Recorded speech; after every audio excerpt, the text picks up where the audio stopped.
Europe 1. Le grand direct des médias, Jean-Marc Morandini. C'est l'animatrice la plus présente sur la grille d'M6 avec les reines du shopping. Cousume, encore nouveau look pour une nouvelle vie. Christina Cordula possède le plus de temps d'antenne et réalise de très belles audiences sur la chaîne. Christina Cordula, bonjour. Bonjour Jean-Marc. Merci d'être en direct avec nous ce matin sur Europe 1. Vous êtes une star ?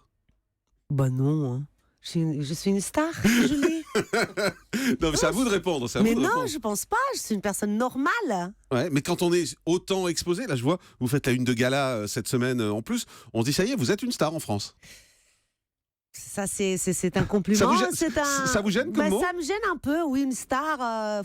Qu'est-ce que ça veut dire, une star ? Ça veut dire quelqu'un de connu, quelqu'un qui est aimé, quelqu'un dont on observe un peu la vie, les réactions au quotidien. Alors, être aimé, ça me fait plaisir parce que j'ai fait tout pour, j'espère. Mais bon, une star, peut-être pour ce moment, je suis un peu... les gens parlent un peu de moi, mais... Vous avez votre marionnette au Guignol aussi, par exemple ? Voilà, ça c'est bien ça. Oui, c'est vrai. Avoir la marionnette au Guignol, vous avez parlé de quelque chose, c'est vrai que ça... C'est quelque chose de super sympa. Comment vous expliquez qu'il y a cette relation que vous avez réussi à créer avec les téléspectateurs, avec les Français ? C'est quoi ? Écoutez, Jean-Marc, moi je ne sais pas, c'est peut-être parce que je suis une personne qui est naturelle, moi-même, je ne joue pas un jeu, c'est-à-dire que comme vous me voyez à la télé, je suis dans ma vie privée et c'est peut-être pour ça qui donne la touche d'authenticité. Et qu'est-ce qui fait qu'on ne prend pas la grosse tête ? Qu'est-ce qui vous protège de ça ? Parce que, en fait, vous savez, j'ai déjà eu des hauts et des bas dans ma vie. Et j'ai déjà eu mon moment de gloire aussi avant, parce que j'étais mannequin, j'ai beaucoup travaillé avec les plus grands designers, ces couturiers et tout ça. Et puis, après, on croit que le monde est à nos pieds et on est très jeune. Et puis, à un moment donné, tout s'arrête. Et c'est normal. Et on a donc le côté tomber dans la réalité. Donc ça, si vous voulez, ce que je fais aujourd'hui à la télé, c'est la continuation de mon métier de mannequin parce que je travaille dans la mode. Mais c'est aussi une deuxième vie. Je me suis créé une deuxième vie. Donc moi, je connais la réalité de la vie. Donc quand vous me dites vous êtes une star, je sais pas. J'espère que ça va. Tout ce que je me souhaite, c'est que mon travail continue pour longtemps. Hein. Star et puis grosse tête et tout ça, ça me correspond pas. Je sais que vous aimez beaucoup la France. Et c'est pas bien d'avoir la grosse tête. Je sais que vous aimez beaucoup la France. Vous avez un vrai lien affectif avec la France et pourtant vous avez renoncé à avoir la nationalité française. Vous l'avez dit dans une émission dans le Tube, je crois, parce que c'était très compliqué pour vous. C'est un regret ou pas ? C'est-à-dire renoncer, le mot il est fort. C'est-à-dire que vous avez laissé tomber les démarches, c'est ça ? Voilà, j'ai laissé tomber parce que c'est tellement compliqué. Il y a tellement de paperasse, il y a tellement de choses à faire que je me suis découragée. Donc voilà, le mot c'est je me suis découragée. Peut-être je vais reprendre mon courage à demain, d'ici à 2 ans, pas maintenant. Je reprendrai mon courage à demain et je demanderai. Mais pour l'instant, j'ai la flemme. C'est beaucoup de papier à faire. Pourquoi vous vouliez devenir française ? Parce que j'adore la France et puis je me sens 50% française et 50% brésilienne. Quand je suis au Brésil, la France me manque.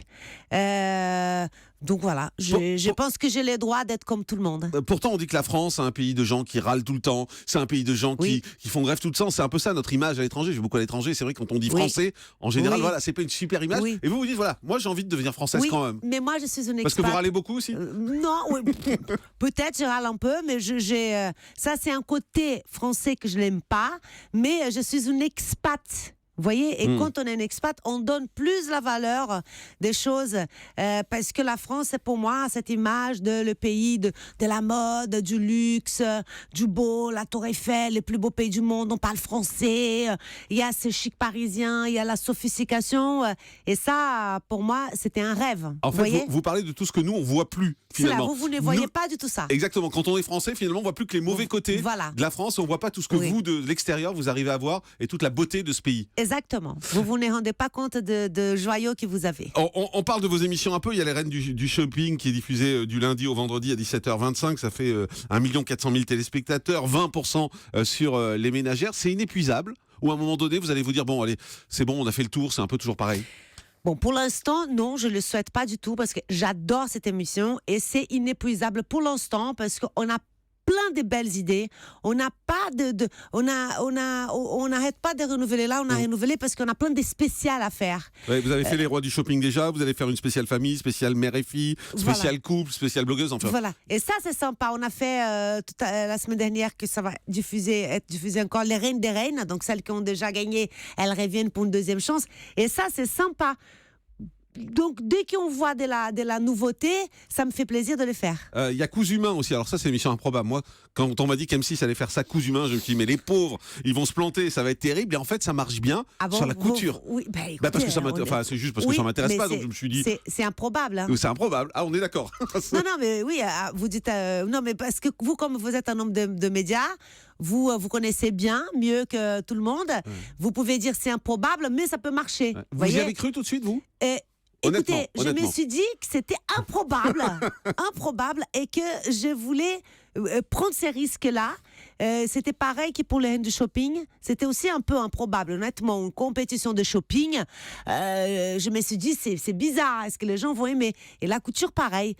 Quand on a lancé des émissions sur la nourriture, ça a été improbable aussi. Alors, comme je sais qu'il y a un engouement énorme sur la couture, je me suis dit, c'est une super idée et c'est improbable et c'est pour ça que ça m'a plu. Et c'est pour ça que ça marche également. Alors, les Reines du shopping, c'est à 17h25, Coups Humains, c'est à 17h50. Et le Prime? Mais ça va venir, chérie. J'aime quand vous m'appelez chérie.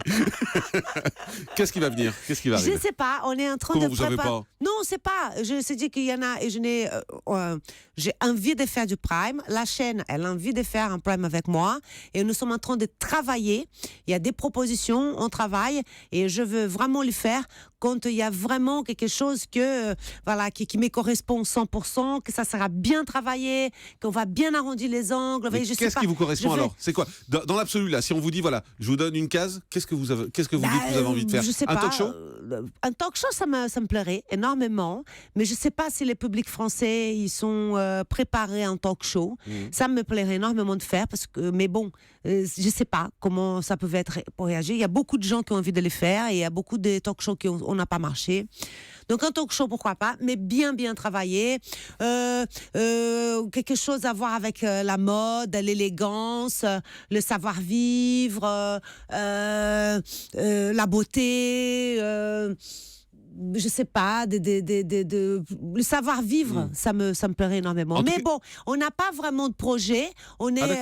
C'est-à-dire que on a le projet de faire le Prime, mais un on jour, n'a et pas... quand on aura la bonne idée, quoi. Voilà, c'est-à-dire on y travaille là-dessus. Ce n'est pas quelque chose, on verra, on y travaille là-dessus, mais on verra. Le moment donné, vous allez avoir des nouvelles, je viendrai ici, je vous appellerai. Avec votre succès, est-ce que vous avez été contacté par d'autres chaînes? Non, je pense même pas qu'ils osent parce que je suis tellement bien avec la mienne. Vous n'avez pas envie de bouger, pas du tout? Non, je suis très contente là où je suis. Ouais, parce qu'en général, les autres chaînes, dès qu'il y a quelque chose qui marche, elles viennent chercher. Mais non, mais là, non, ils n'ont pas sonné mon téléphone encore. Bon, écoutez, on va leur donner s'ils nous le demandent, il n'y a pas de souci. Un mot sur une polémique autour d'une pub que vous avez faite pour Head & Shoulders, du shampoing, et il y a eu un espèce de déchaînement sur les réseaux sociaux, parce qu'on vous a accusé de faire une pub pour une marque qui travaillait et qui testait ses produits sur les animaux. Alors, moi, c'est que j'étais très surprise sur ça. C'est que j'étais surprise par la méconnaissance des gens par rapport aux produits. Et cette méconnaissance, c'est de la ignorance, en fait. Parce que on ne peut pas parler des choses tant qu'on n'a pas la certitude. Il faut vraiment aller à la source, voir si c'est vraiment vrai pour ne pas passer comme de cons. Vous êtes renseigné là-dessus, en fait. Bien évidemment, la marque a stoppé les tests sur les animaux depuis plusieurs années, c'est ça? Depuis plusieurs années, beaucoup avant que la France, parce que c'est interdit en France déjà. Non, on mais peut pas faire ça. ils peuvent tester à l'étranger. Et la marque, elle a arrêté depuis même avant que c'est interdit en France. Donc, c'est marqué et vous pouvez voir, c'est une grande marque, un grand laboratoire. Ah oui, c'est très grand, oui. On peut pas. Et s'il y avait eu des tests sur les animaux, vous n'auriez pas fait la pub? Mais non, bien évidemment que non. Mais ce n'est pas crédible. Vous savez que mon travail, j'ai fait un travail pour donner des conseils aux gens et de leur dire ce qui est le mieux pour eux. Et c'est ce que je fais, c'est vraiment la vérité, c'est vraiment vrai. Donc, moi, je ne veux pas, m'amuser à faire des pubs mensongères et des choses qui ne sont pas bien, parce que c'est complètement... ça va contre ce que je fais, moi. Voilà. Et la protection des animaux, ça vous importe. Mais voilà, bien sûr... Et vous êtes contre la fourrure dans la mode? Non. Je suis pas contre la fourrure parce que la fourrure, elle est faite par des animaux d'élevage.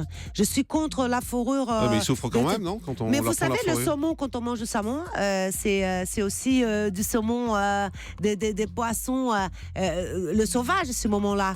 Je ne suis pas contre la fourrure. Je ne suis pas contre la fourrure. C'est des animaux d'élevage qui font pour ça. Oui, mais la souffrance, elle existe même chez les animaux d'élevage. Enfin, c'est un autre débat. Eh ben oui, c'est un autre débat. Hein. Allez, on fait une pause, à tout de suite.